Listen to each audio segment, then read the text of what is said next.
नमस्कार दोस्तों, मैं हूं पुलकित मोहन सिंगला। स्वागत है आपका हमारे चैनल में। दोस्तों, आज हम इस विषय में बात करेंगे कि इंसान क्यों नहीं समझता कि उसने कुछ नहीं बनाया। दोस्तों, हम लोग इतने आगे आ चुके हैं, हमारा जो ह्यूमन स्पीशीज़ है इसने इतनी तरक्की हासिल कर ली है कि एक मैं वाली प्रवृत्ति ने जन्म ले लिया है।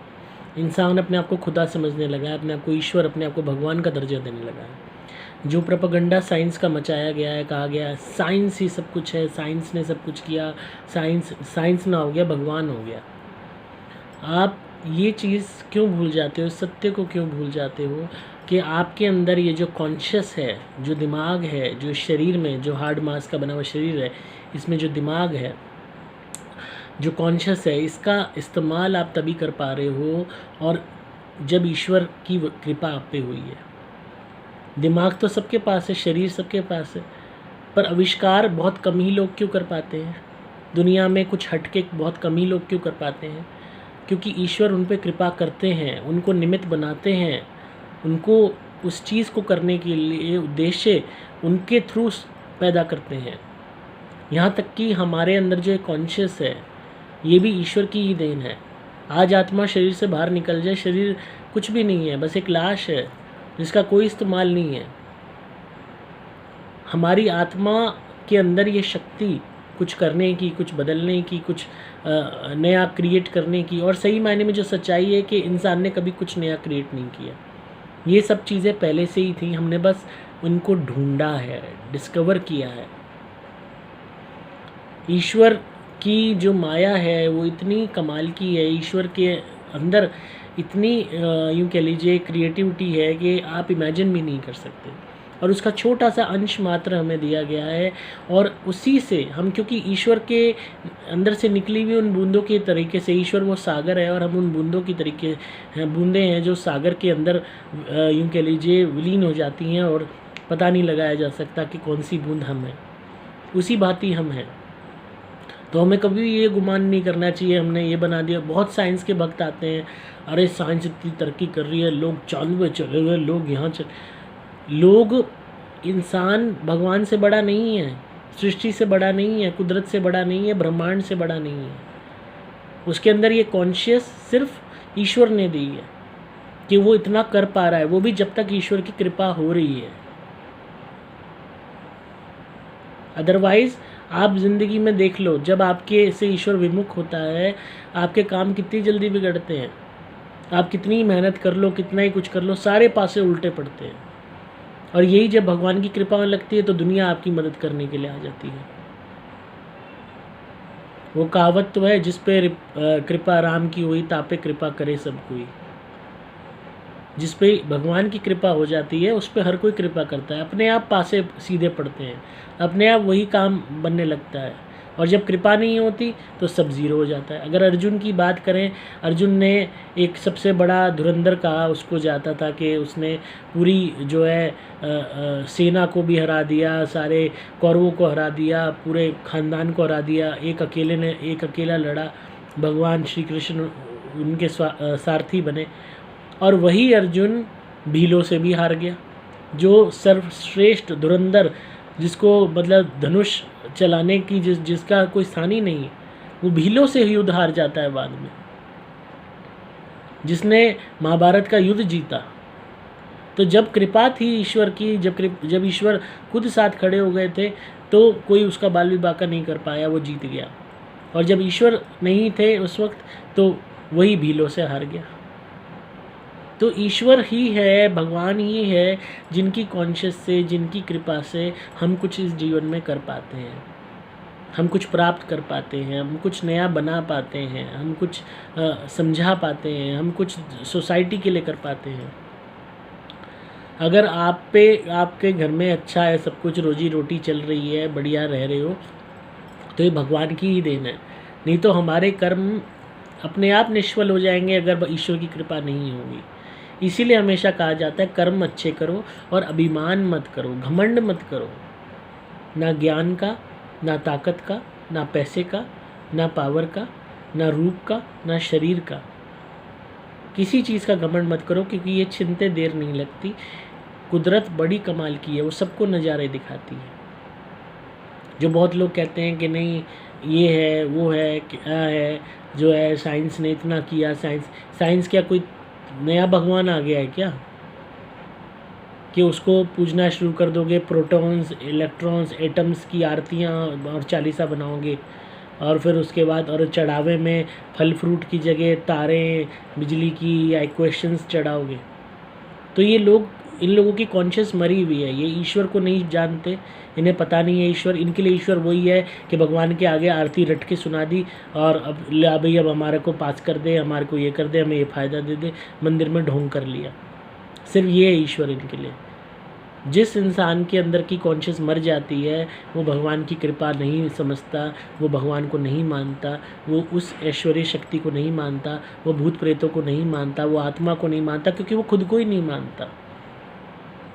आपके अंदर जो आत्मा है इसका मतलब वो भी झूठी है, वो भी नहीं है। खुद के अंदर की तो आत्मा को मानते हो, तो तुम्हारे जैसी हज़ारों और आत्माएं हो सकती हैं, लाखों आत्माएं हो सकती हैं, और उन सब को चलाने वाला सबसे बड़ा परमात्मा जो ईश्वर है। तो जो रियलिटी है वो यही है कि इंसान कुछ नहीं करता, जो करते हैं ईश्वर। हमारे को ये शक्ति देते हैं कि हम कुछ करने की, सिर्फ कर्म करना हमारे हाथ में इसलिए छोड़ा गया है ताकि हम बिना किसी एक्सटर्नल हेल्प के प्रभावित हुए बगैर कर्म कर सकें। पर वो परिणाम हमें मिलना है कि नहीं, वो सही माने मिलना है कि नहीं, उसका निमित्त भी ईश्वर हमें बनाता है। यहाँ मैं अच्छे संदर्भ में बात कर रहा हूँ। अगर आप बुरे कर्म करेंगे, किसी की हत्या करेंगे, किसी से झगड़ा करेंगे, गाली गलौज करेंगे, उसी हिसाब से आपकी गंदी बुद्धि हो जाएगी, उसी हिसाब से आपकी कॉन्शियस गंदी हो जाएगी। आपको ईश्वर ना कृपा करेंगे, ना आपके काम बनेंगे। और अगर बन भी रहे हैं तो अगर आपके कोई पुराने अर्जित किए हुए अच्छे कर्म है जिसका आप फल खा रहे हो, जिसके कारण ईश्वर आपको फल देने पर मजबूर हो रहे हैं, तो उस बुरे कर्म का भी फल देंगे खुश होके, जिससे आप पाप कमा रहे हो। जो पाप आप अर्जित कर रहे हो, दूसरे को गाली दे के, दूसरे का बुरा करके, दूसरे के खिलाफ बुरा बोल के, लिख के, दूसरे को बदनाम करके, दूसरे के खिलाफ षड्यंत्र करके, उसका भी अपने आप ईश्वर लाठी मार के उसका भी फल दे देगा। क्योंकि आप अगर निमित्त बन रहे हो अच्छा करने के, तो निमित्त बुरा भोगने के भी बनोगे। इसीलिए ईश्वर ने आपको कर्म करना अपने हाथ में दिया है। बहुत लोग हैं सोना वगैरह ढूंढने के लिए जाते हैं बड़े बड़े किलों में, दुनिया भर की उनकी वो डिस्टर्ब करते हैं। वहाँ पे उनके लव्ड वंस की वो होती हैं, कब्रें वगैरह होती हैं, उसको छेड़ते हैं, जगह जगह जाके बेद भी करते हैं, किलों में जाके बेद भी करते हैं, मारे जाते हैं, या तो बीमार होकर मर जाते हैं या कोई ना कोई हादसा हो जाता है। बहुत लोग हैं स्टंटबाजी करते हैं सड़कों में, बहुत लोग हैं मजाक उड़ाते हैं आत्माओं का, भूत प्रेतों का, कोई ना कोई परेशानी ले मरते हैं। उसमें फिर वो ईश्वर को दोष थोड़ी दे सकते, क्योंकि उन्होंने अपने आप को खुद निमित्त बना दिया उस दंड को भोगने का। तो अपने आप को निमित्त बनाना है तो अच्छे कर्म करने का बनाओ, अच्छे कर्म करो जिससे तुम ईश्वर का रिवॉर्ड पा सको, ईश्वर का आशीष पा सको, उनकी यूँ कह लीजिए कृपा पा सको। उनके लिए अच्छे कर्म करो कि जिससे ईश्वर की नज़र में उठ सको। लोगों को जो भलाई करता है ना दुनिया में, जो दान कर रहा है, लोगों की मदद कर रहा है, किसी का बुरा नहीं कर रहा, वो कहीं ना कहीं अपने आप को खुशकिस्मत समझे कि उसको निमित्त चूज़ किया गया कि हाँ उसके द्वारा लोगों को वो कुछ खिला पा रहा है। अपने हाथ को जब तुम दूसरे के आगे फैलाने की जगह देने की प्रवृत्ति रखोगे तो यही अपने आप में बहुत बड़ा निमित्त तुम्हें बनाया गया है ईश्वर के द्वारा कि तुम्हें ये मौका मिला है कि तुम इन दो हाथों से दान कर पा रहे हो, अच्छे कर्म कर पा रहे हो। ये मौका बहुत कम लोगों को मिलता है। जो बुरा कर रहे हैं, गाली गलौज कर रहे हैं, झगड़ा कर रहे हैं, तुम्हारे खिलाफ षड्यंत्र कर रहे हैं, मार पिटाई कर रहे हैं, बुरे कर्म कर रहे हैं, ये तो सबसे बड़े अभागे हैं। इन्होंने तो ये तो अपना इस धरती पे आने का अवसर ही भूल चुके हैं। तो भूल ही गए हम धरती पे आए क्यों थे। इनकी तो आत्मा कोई धिक्कार है, क्योंकि ये खुद की अंदर इतनी मलिनता भर रहे हैं कि ये इंसान की जून दोबारा पा ही नहीं सकते। इनको आगे अगले या तो ये प्रेत योनि में सड़ेंगे, उसके बाद उन जानवरों की योनियाँ इनको प्राप्त होंगी पूरी 84 लाख योनियों में, बुरी से बुरी। तब इनकी आत्मा पुकार करेगी ईश्वर से कि भाई हमें बचाओ, हमें निकालो, पर कोई सुनने वाला नहीं होगा। कभी कोई सा जानवर बने, दूसरे ने खाया, फिर दूसरा बने, फिर उसने उसको खाया, यही प्रकरण चलता रहेगा। ये तो अभागे हैं जो अपने अस्तित्व को नहीं पहचान रहे, अपने मानव होने के अवसर को नहीं इस्तेमाल में ले रहे। इंसान होना सबसे बड़ा अवसर है, सबसे बड़ा मौका मिला है अच्छे कर्म करने का, अच्छे कर्म करने का निमित्त बनने का। पर साथ में ये भी एहसास करना है कि तुम ही सब कुछ नहीं कर रहे, जो कर रहा है ईश्वर कर रहा है।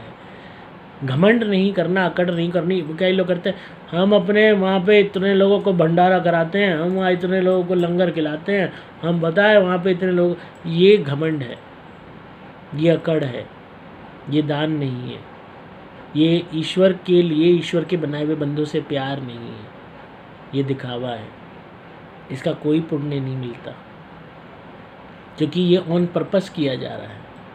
बहुत लोग अपनी वीडियो फिल्में बना बना के डालते हैं, मैंने देखो जी इसको चद्दर चढ़ा दी, इस इंसान को सोते को चद्दर उड़ाई है, मैंने देखो जी इतने लोगों को ये खिलाया है, मैंने ये खिलाया है। जानबूझ के कैमरा आगे आएगा, दिखाने के लिए करेंगे, हाँ यूँ पकड़ पकड़ के हाथ दिखाएंगे, देखो कैमरे के आगे देखेंगे तिरछी आंखों से, हाँ हाँ कैमरा देख रहा है ना, ठीक मैं सही खिला रहा हूँ।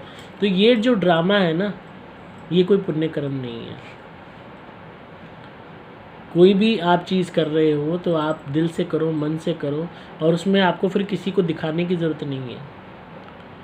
इसी भांति आप जीवन में कुछ डिस्कवर कर रहे हो, आपने कुछ पैसा अर्जित कर लिया, कुछ अच्छा लाइफस्टाइल अर्जित कर लिया, 4 पैसे कमा लिए, कुछ इन्वेंट कर लिया, घमंड मत करो इस बात का कि मैंने सब कुछ किया है, क्योंकि सही मायने में आपने कुछ नहीं किया। जो किया है उस ईश्वर ने किया है, सिर्फ़ और सिर्फ उसकी कृपा की वजह से आज आप अपनी इस पोजीशन पे हो। चाहे कोई राजा के तख्त पे है, चाहे कोई कहीं पे भी है, कोई भी बंदा किसी भी पोजीशन में है, सिर्फ ईश्वर की कृपा हुई है तब वो मौज ले रहा है, अदरवाइज़ नहीं।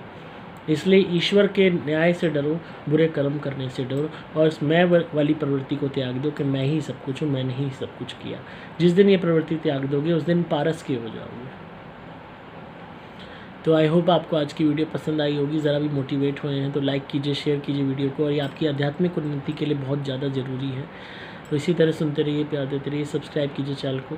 अगर आप किसी भी नेगेटिविटी से परेशान है, भूत प्रेत ब्यादन से परेशान है, ब्लैक मैजिक से परेशान है, तो आप मेरी धुनी ज़रूर मंगवाइए। सुपर प्लैटिनम या सुपर स्पेशल एक्स्ट्रा घर में जलाइए, हर तरीके की नेगेटिविटी से निजात मिलेगी।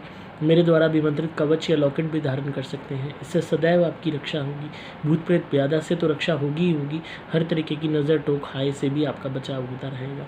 आप पेड कॉल कंसल्टेशन बुक करके अपने केस के विषय में मुझसे फ़ोन पे बात कर सकते हैं, रेमेडीज़ ले सकते हैं। सभी कामों के लिए आपको मोबाइल नंबर 8130331007 पे व्हाट्सएप मैसेज या कॉल करना होगा। मैं हूं आपका दोस्त पुलकित मोहन संगला।